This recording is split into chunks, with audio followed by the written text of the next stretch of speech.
Old Time Gray here. Made myself a saw guide or a track saw from my old Skilsaw 77. I made it out of a piece of 16 gauge, a linear motion track section, a couple of bearings, some steel scraps, and a bunch of nuts and bolts. It'll work at 90-degree cuts or 45-degree cuts. It'll accommodate a 2-foot cut length, but it can also be used on literally any size sheet. It's got a clamping feature, and it can be used on wood or metal or whatever you want. Anything that you can cut with a skill saw.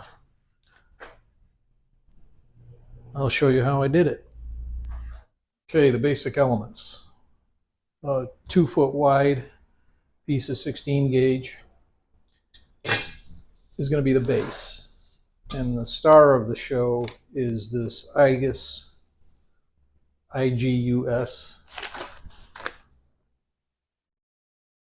linear track with these neat little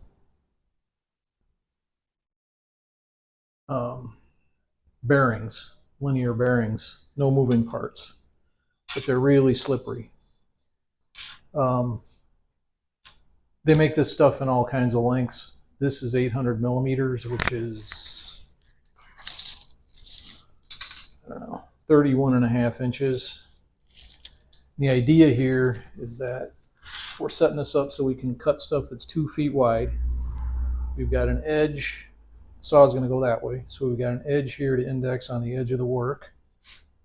We've got some runway out here to support the saw before you engage the cut. And we've got a little bit of outfeed over here so that the blade can go past the end of the cut before you lose engagement on the track. So this is going to be bolted to this, and these are going to be attached to the table of the saw, which is, of course, my Skilsaw 77. So the Skilsaw, I don't know if it's factory or not, but there's 2 holes in the base in the table, there and there, and I'm going to use those to make a plate. Let me move the shot a little bit. I'm going to use those to make a plate that attach to 2 of these linear bearings. So the saw table will run on the sheet metal. The bearings will control the XY or the YZ twist of the saw and guide the X direction.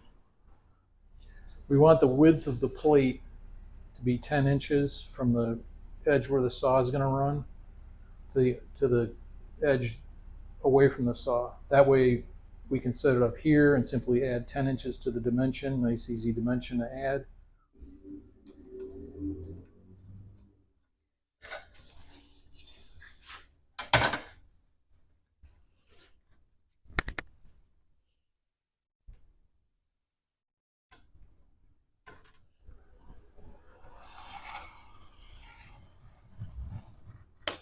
Bird's eye view here. So here's our skill saw and the little hole in the table. So I'm going to use a 3/4 spacer that I bought at the hardware store, which just so happens to be at the same height as our linear bearing once the linear bearing is sitting on the weld studs. And then I'm going to use this hardware store connector plate to go between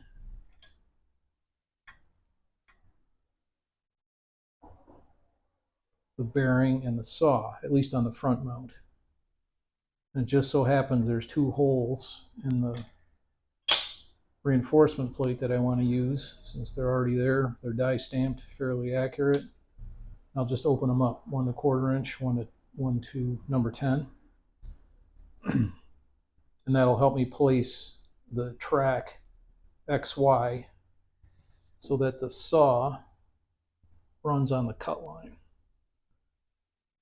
So that notch, that outer notch, provided by the boys at the Michael Saw Company in Chicago, allow you to line the blade up, the inside of the blade, with your cut. So that V groove right above my scribe line, this hole right above the hole in the table, and this hole right above the hole in the linear bearing. That gives me my Y setup, at least on the front of the saw. Much as it pains me to do so, I need to counter bore or countersink these two holes to hold a flathead screw so that the bracket will self-align. So I'm just going to do that with a chamfering bit and a little bit of anchor lube. I learned about this stuff from Josh at Topper Machine on his videos. This stuff is great. It really is.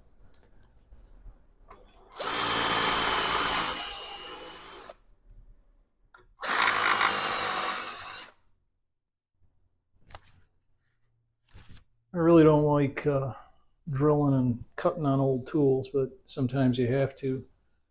So I'm just taking an 1¼ inch long number 10 screw and a 3/4 inch long spacer. Put it on there. Standing the skill saw back up on the base plate.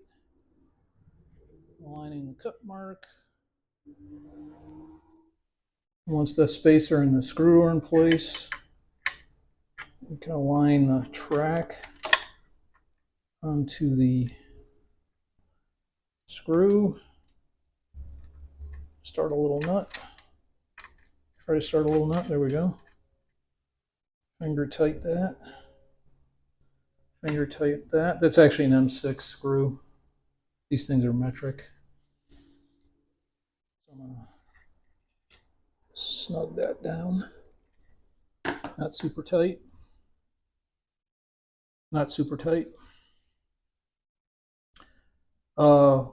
One thing I noticed though is that this bracket is going to interfere with the mounting screws. So we're going to have to whoop off the end of this bracket. No big deal. Okay, now let's look at the back. Here we are around back. So the saw table wants to be 2 1/8 plus a little bit away from the edge of this track. This rear linear bearing wants to be forward so that when the saw is in the fully back position, it's still engaging the track. So this has to be angled. So to set up the 2 1/8 plus a little bit, I'm using a speed bore, 2 1/8 speed bore, and a 2 1/8 hole saw as spacers with 2 pieces of reinforcement plate as shims. And that's got it set up at 2 1/8. The blade is right on the cut line under here. The groove, the cut indicator is right on the cut line up here. The blade's 90 degrees to the table. And now we just have to align this hole with the rear linear bearing. And then we should have a triangulated setup that we can actually try out. All right, the rear screw is installed and snugged to the table. This rear bearing, I'm aligning it by angling, slightly angling the rear arm here. Nice little burr on there that I just stuck myself on. And sliding the bearing back and forth. And now I'm going to engage the M6 screw, snug it down. My old snap-on number 3 Phillips. Okay, I'm going to clamp this to this, and then we'll be able to try it out. Here we are. Got the rear bracket, front bracket, rear and front bearings, and I've got a strut clamped in here to hold these two relative to each other. I got the saw right on the cut line. I got the blade on the cut line. And here's the setup from the front. So track clamp down, front and back. My little H bracket clamped in place. You can just see that vice grip. Saw's right on the cut line. And it moves back and forth just righteous. Okay, so now I'm going to mark the mounts or the stud bolt or weld studs, whatever you want to call them, locations. I'm going to get that track set up on the plate, on the base plate. I'm going to tack the H beam together, the H bracket together, test it one more time, and then finish weld. I'm going to tack this patch plate on to position these two brackets before I make up the final piece, and remove the saw motor before you weld, especially if you have one of these new battery powered saws. You'll fry every transistor and diode on the thing if you start arc welding on it. So just take the motor off. Just do it.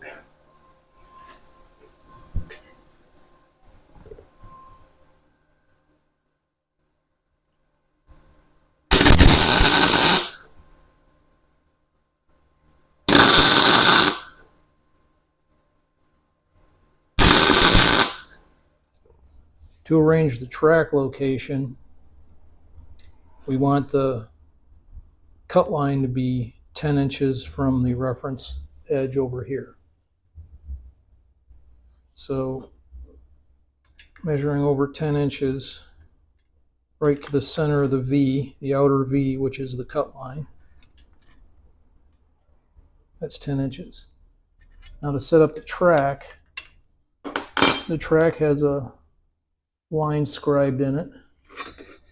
So measuring from that same reference point to that scribe line is 1 3/4 inches, right on the money.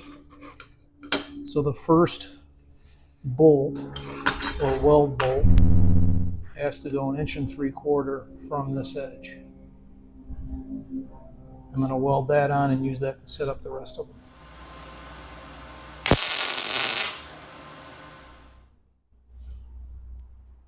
Here's everything tacked together and in working order. So this stud and this stud are tacked onto the base plate, holding the track up. Brackets tacked together. Here's the saw carriage or saw base plate, and it's moving along straight as an arrow, back and forth. You can see our little runway here, so you can see the edge of the board or plate that you're about to cut and line it up with that edge. So that's all nice and visible.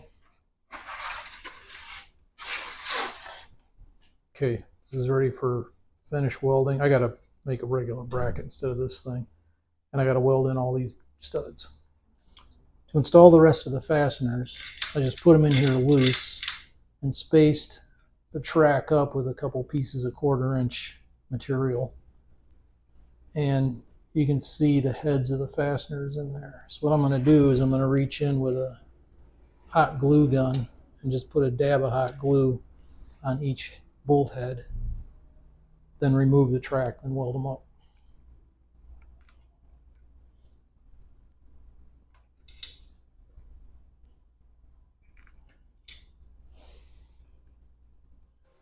Now that they're all hot glued down, I'm just resting the track on a couple pieces of 3/4 inch scrap, and I'm going to reach in and tack each one.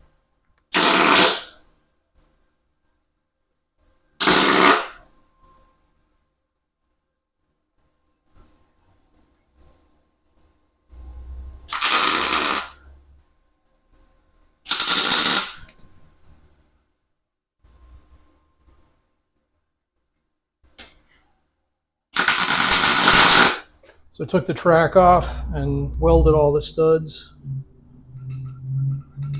except for that one. It would not cooperate, so I'm leaving it off for now.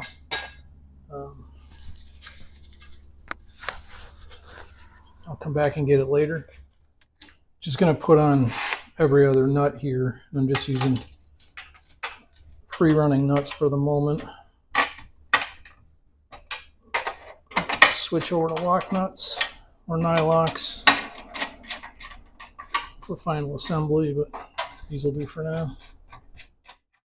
Now I got to trim the ends off of these arms, so that this thing will run on the track and not interfere with the stud bolts. Here's the carriage and the bearings back on the slide and on the base plate.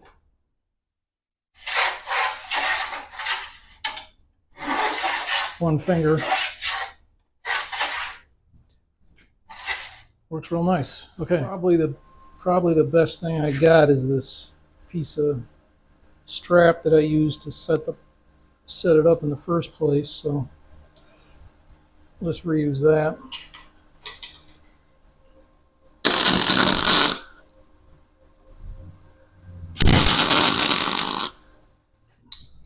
Here's our slightly less unattractive bracket installed. Works fine. Okay, I'm going to finish weld this and cut it and make it pretty and round off edges. And okay, there it is. Looking right down the barrel.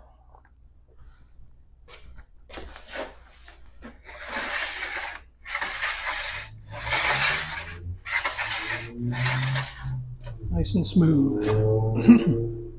Okay, I'm gonna take her down one more time, paint this bracket, clean up a little bit, and I'll finish this off tomorrow.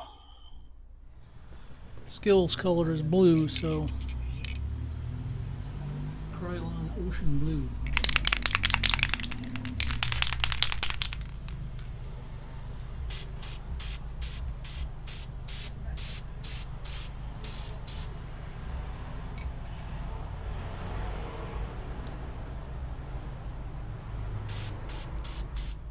Starting the second to last assembly. Saw its tail here and attach the newly painted H bracket.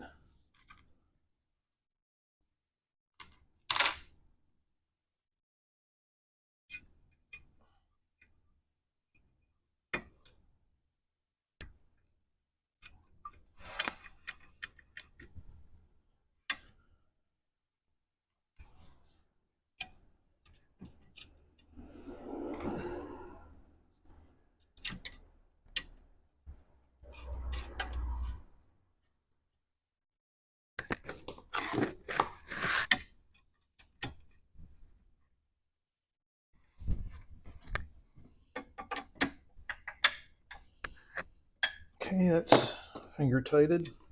I drilled 2 more holes in the bracket to pick up the other hole openings in the bearings, but I enlarged them so they float around a little bit. I'm going to put washers on those larger holes because I know they're not the alignment holes. They're simply there to provide extra clamp load. Those snugged up. Okay, found the scale. So all the way back, 10 inches right on the mark. Oops, cord caught here. Almost all the way forward. 10 inches right on the mark. Okay. Okay, for the final cut, to set the edge of the base plate, I got the saw tilted 45 degrees full the other way.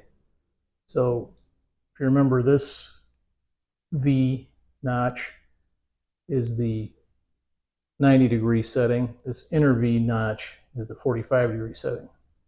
So that's where we got to cut the final width of the base plate, so we can use it for 45, the full range of the saw, 90 degrees to 45 degrees. So to set it up, when you're cutting 45 degrees, you set the cut line, well, what will be the cut line, to the edge of the left-hand edge. And when you're doing 90 degrees, you go 10 inches from the right-hand edge. So that's why we made it 10 inches, nice and simple. So it's kind of hard to see, kind of get on camera because you're looking at multiple angles. But I'm going to make the final cut now. For this cut and this cut only, I have the guard tie wrapped full open, so the blade's exposed. So be careful. Don't go sticking your hand or any other body parts under there.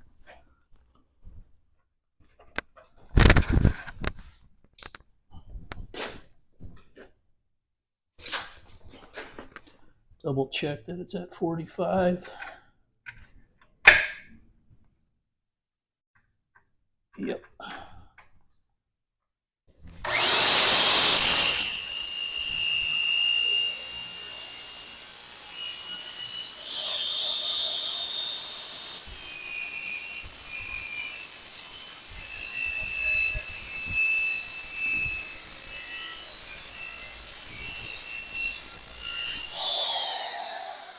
Okay, a couple little design defects that we can fix. One is the saw table wants to catch on that corner when you're backing the saw out of the cut. That's easy to fix. We'll just round it off. Second little defect, when you're in the full 90-degree position, the bottom of the motor housing is just kissing the bracket. So we'll just give it a little whoop-de-doo for some clearance. And then leading into the cut, the saw table wants to hook this edge as well. So again, we'll just round it off, easy to fix.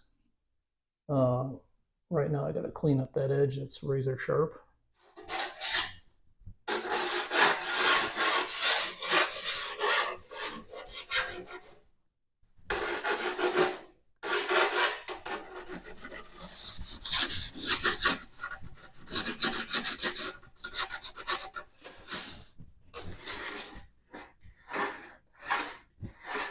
Works like a charm.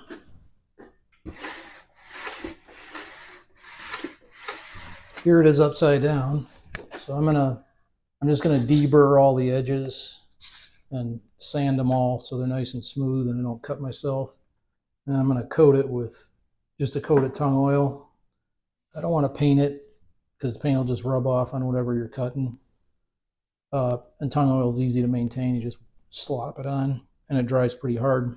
So I'm going to finish that all up and then put her back together for probably the last time in its life.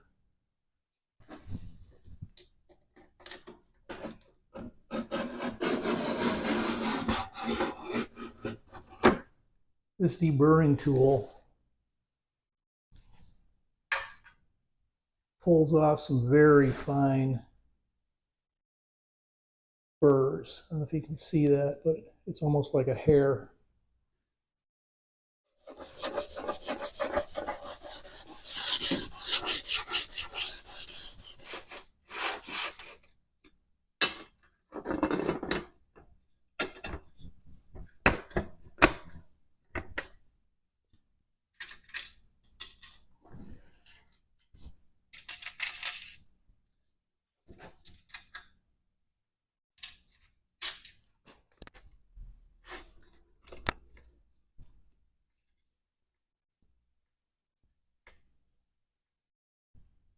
There's the little whoop-de-doo I had to put in it for clearing the motor. Okay, next step, I'm just gonna rub over the linear track and the running surface with just some beeswax. Just make things a little bit slippery. Okay, to demonstrate, since I don't have a project where I'm busting up a large sheet right now, I'm just going to use this cardboard, whatever they call it, stuff. It's about 1 inch thick, air core. So let's say we want to make a cut, I don't know, 6.5 inches. So we'd make our marks, and then since it's a straight cut, we add 10 inches to that, so 16.5.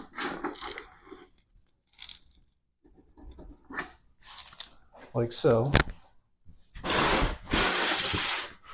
Line the right-hand edge of the guide on the marks.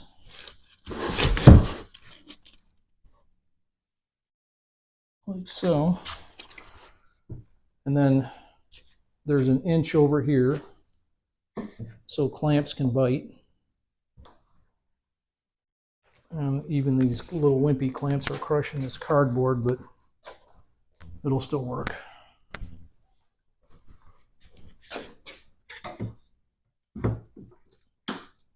Just pretend it's plywood.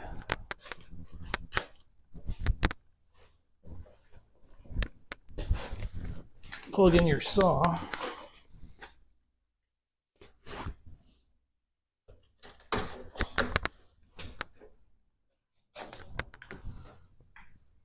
Okay, now we engage the track.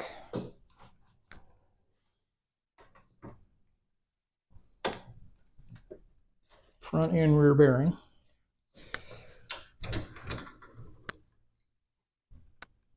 Drop the saw down, and then just eyeballing through this front V, through the right-hand side notch, I can see we're right on the cut mark. So whoop it off.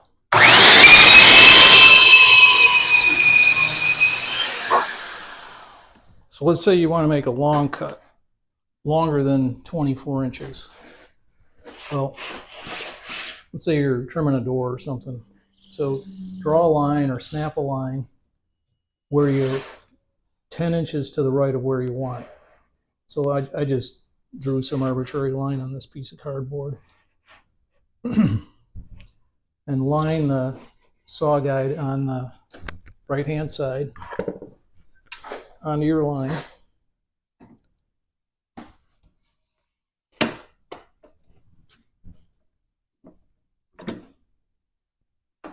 Engage the bearings.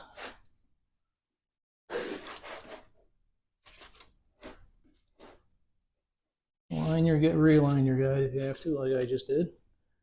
And make sure you don't trip on your cord.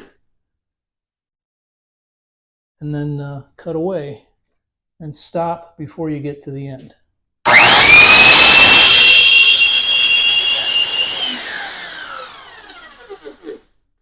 Okay, now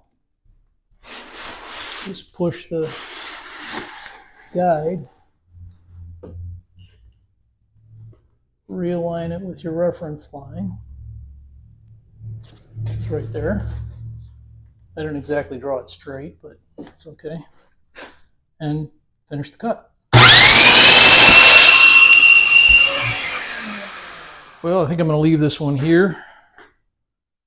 I've got a couple other projects I'm going to get to do with sheet cutting or cutting steel sheet and plywood and stuff like that. Also got a couple toolboxes to make. A few other odds and ends. So that'll do it for this one, and it's on to the next project. And I will see you there and then.